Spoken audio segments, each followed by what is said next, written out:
Posibleng pagbasehan ng impeachment laban kay Vice President Sara Duterte ang hindi maayos na paliwanag sa kung paano ginamit ng kanyang opisina ang confidential funds nito. Ayon yan sa isang komite sa Kamara. At nakatutok si Tina Panganiban Perez. Kung di raw maayos na maipaliwanag ni Vice President Sara Duterte ang paggamit ng kanyang tanggapan ng confidential funds, maaari raw itong gamiting basehan para sa kanyang impeachment, ayon sa House Committee on Good Government and Public Accountability. Unless, of course, mapatunayan nila na justified yung kanilang paggamit. But as we see it, talaga namang may liability po sila. Now, those two instances, masasabi po natin ay ground for impeachment because obviously there was a betrayal of public trust at saka yung anti-graft.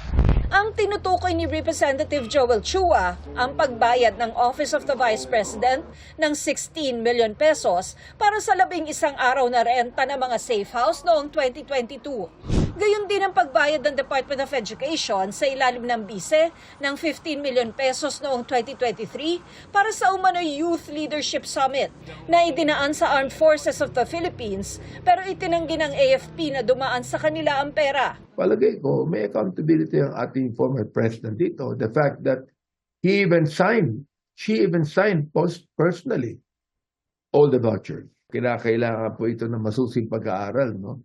Because we do not want to just hastily do that. Sa nakaraang pagdinig ng komite, hindi dumalo si Duterte o sino man sa kanyang tanggapan. Yung impeachment complaint, hindi naman po yan nakabase sa kanyang pagdalo o hindi pagdalo. Nakabase po yan dun sa ebidensya na ipepresenta po nila kung paano po nila nagamit yung pondo. Kung hindi muling dumalo ang bise, iko-contempt na ba siya? Si VP Sara po, no, we will not cite her.